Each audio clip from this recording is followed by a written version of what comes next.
আসসালামু আলাইকুম। প্রিয় দর্শক, দেশের আইন শৃঙ্খলা পরিস্থিতি কেমন চলছে এটা নিয়ে অনেকেই প্রশ্ন করেন, আপনারা নিজেরাও প্রশ্ন করেন, নিজেদের মনে অনেক রকম প্রশ্ন আসে। এটা এই কারণে আসে যে আমরা কিন্তু নানা ধরনের চাঁদাবাজি এবং নিয়ম নৈতিকতার বাইরে বিভিন্ন কর্মকাণ্ড আমাদের এলাকায় আশেপাশে আমরা দেখি।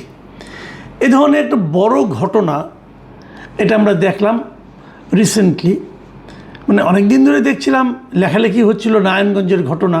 নারায়ণগঞ্জের একজন এমপির ছেলে, উনি কীভাবে পুরো এলাকায় নিজেকে ছায়া এমপি হিসাবে প্রতিষ্ঠিত করেছেন, ক্ষমতার দাপট দেখিয়েছেন, শিল্পাঞ্চলে বিভিন্ন মিল কারখানা থেকে চাঁদাবাজি করেছেন এবং চাঁদা দিতে অস্বীকার করলে তাদের গাড়িটা এসব বন্ধ করে দিয়েছেন, ট্রাক বন্ধ করে দিয়েছেন। এ ধরনের নানা ঘটনা তাকে কেন্দ্র করে কিন্তু অনেক দিন ধরে ঘটছিল, পত্রপত্রিকায় আসছিল, মিডিয়ায় আসছিল, কিন্তু উনি ছিলেন ড্যাম কেয়ার, উনি পাত্তা দিতেন না। উনি একাধারে ওখানকার লোকাল এমপির ছেলে, আবার অন্যদিকে উনি যুবদলের একজন জেলা পর্যায়ের নেতা, তো বিরাট পাওয়ারফুল, ওনার মতো উনি চালাচ্ছিলেন। আমরা দেখলাম 21 তারিখ রবিবার ওনাকে পুলিশ ধরলো, আটক করলো। গ্রেফতার করেছে এমনটি শুনিনি, আটক শুনেছি। ওনাকে আটক করা হয়েছে বসুন্ধরা থেকে, আটক করে নিয়ে যাওয়া হয়েছে নারায়ণগঞ্জে নিয়ে যেয়ে আবার ওখান থেকে ঢাকা ডিবি অফিসে নিয়ে আসা হয়েছে জিজ্ঞাসাবাদের জন্য। এই খবরটাও আমরা চাওর হয়ে বিভিন্ন মিডিয়াতে এসেছে, আমরা দেখেছি। কিন্তু এরপর আমরা কি শুনলাম যে ওনাকে নাকি 12 ঘন্টার মধ্যে ওনার কাছ থেকে একটা মুচলেখা নিয়ে ওনাকে ছেড়ে দেওয়া হয়েছে। পত্রপত্রিকায় এতটুকু নিউজ দেখেছি। আচ্ছা, ওই মুচলেখায় কী লেখা আছে? উনি কী লিখেছেন?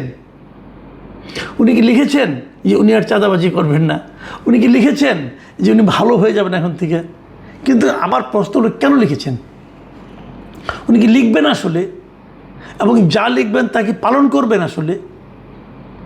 আপনারা সবাই জানেন এই ধরনের ঘটনার আসলে কি হয়। যেটা হয় সেটা হলো, বাবা এমপি, মাথায় রাখবেন, উনি আইন প্রণয়নকারী এবং সরকারি দলের এমপি, তো ব্যাপার স্যাপারই আলাদা। এবং ওনাকে মুচলেখা যেটা দিতে হয়েছে, আমার মনে হয় এটা হলো কেবল মুখ রক্ষার জন্য, এর ছাড়া আর কিছুটা। কিন্তু এটাও হয়তো দিত না যদি আর কি ওনাকে গ্রেপ্তারের পরপরই আমরা দেখলাম যে যুবদল যে কাজটা করেছে, যুবদল তাকে সংগঠন থেকে বহিষ্কার করে দিয়েছে। সংগঠনের তাকে যে কোনো পদের থেকে তাকে বহিষ্কার করা হয়েছে, যে উনি যুবদলের সদস্য আর থাকবেন না। এখন উনি যুবদল থেকে বহিষ্কৃত, তার মানে দল ওনার ব্যাপারে কিন্তু কোনো নমনীয় আচরণ করছে না। দল বরং ওনাকে প্রত্যাখ্যান, নিজের লোক হিসেবে মানতেই রাজি হচ্ছে না, তাকে বাদ দেওয়া হয়েছে। সম্ভবত এই কারণেই পুলিশ তাকে কী করেছে আমি জানি না, এবং অন্যদিকে অন্য ঝামেলাও হয়তো থাকতে পারে, এগুলো ঘটেছে। আমার প্রশ্নটা হলো, পুলিশ কি এইভাবে মুচলেখা দিয়ে কাউকে ছেড়ে দিতে পারে? ছেড়ে দেয়? দেখেছেন, অপরাধ করেছে, অনেকে অভিযোগ করেছে, হয়তো মামলা হয়নি। মামলা কে করবে? মামলা করারও তো একটা ভয় আছে, তাকে তো ওখানে ব্যবসা করতে হবে, তাই না? মামলার কে করবে? হয়তো মামলা করেনি, অভিযোগ করেছে। অভিযোগে যারা করেছে তারা হয়তো পাওয়ারফুল বড় শিল্প প্রতিষ্ঠানের মালিক, তারা হয়তো পুলিশকে বলেছে, পুলিশ তাকে ধরে নিয়ে এসেছে। তারপরে তো পুলিশ চিন্তা করেছে মামলা দেবে কি দেবে না, দেবে কি দেবে না, এরকম চিন্তা ভাবনা হয়েছে। এবং তারপর ওদিকে আবার তার হয়ে তার পিতা অথবা তার পিতার বন্ধুবান্ধব অথবা তার বন্ধুবান্ধব, প্রভাবশালী লোক তো এরা, নানাভাবে ফোন এসেছে, টেলিফোন এসেছে, তদবির এসেছে।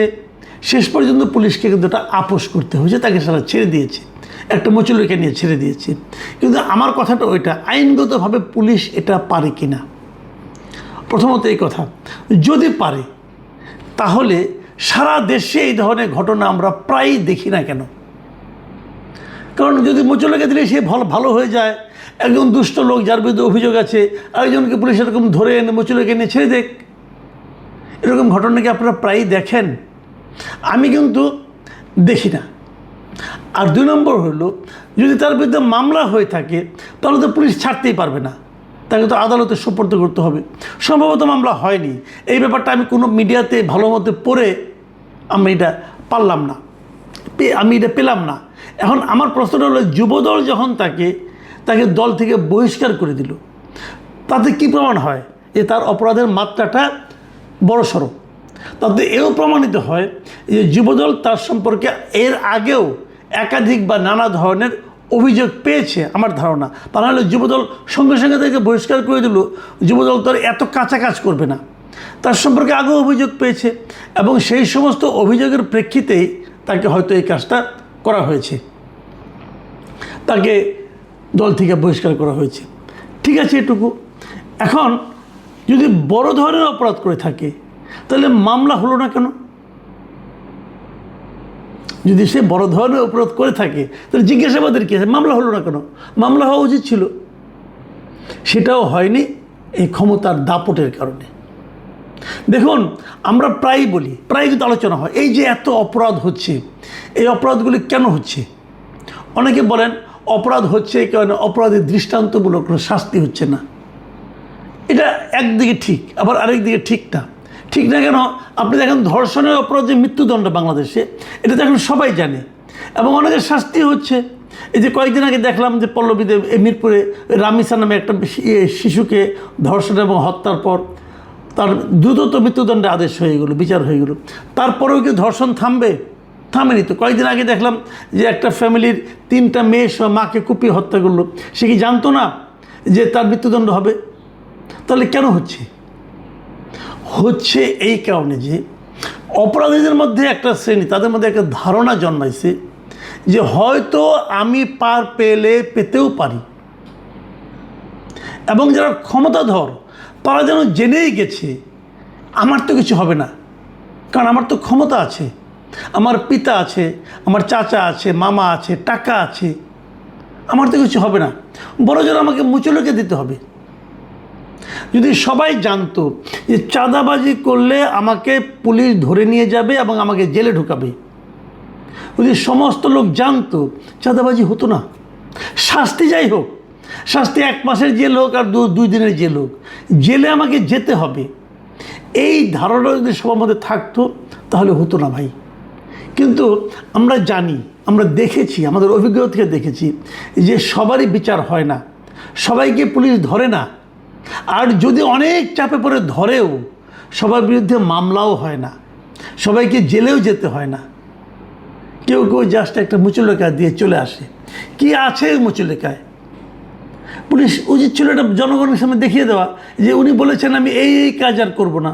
উনি যদি আবার সেই কাজ করে, তখন তাকে কিন্তু আমরা বলতে পারবো যে আপনারা তো বলেছিলেন এই কাজ করবে না, আপনার কাছে বলে এসেছিল, সে তো এই কাজগুলো আবার করছে।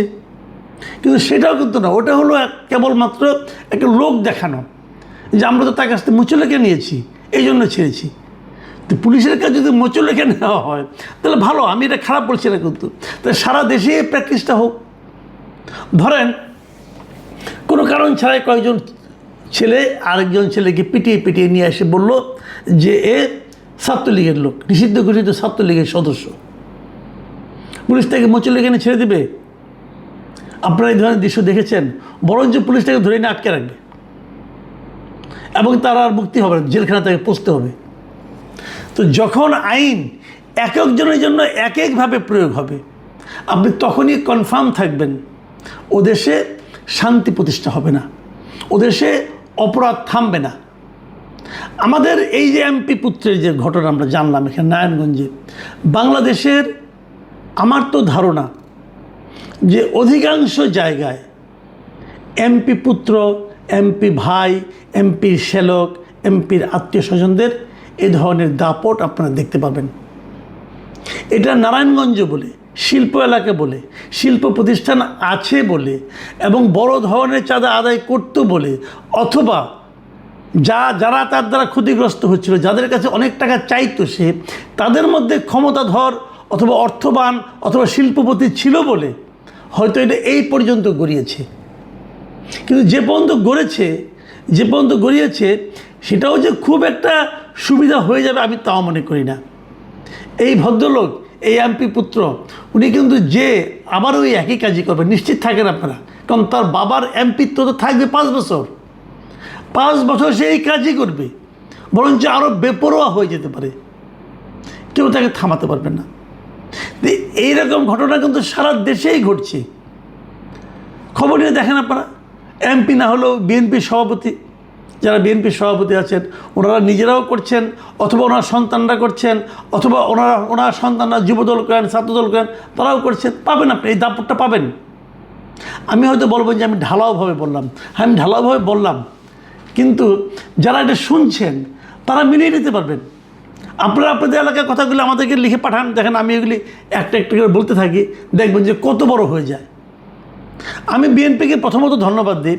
আমি দেখেছি যে 5 আগস্টের পর থেকেই বিএনপির মধ্যে একটা প্রবণতা আছে যে যাদের বিরুদ্ধে এরকম অভিযোগ আসছে তাদেরকে দল থেকে বের করে দিচ্ছে।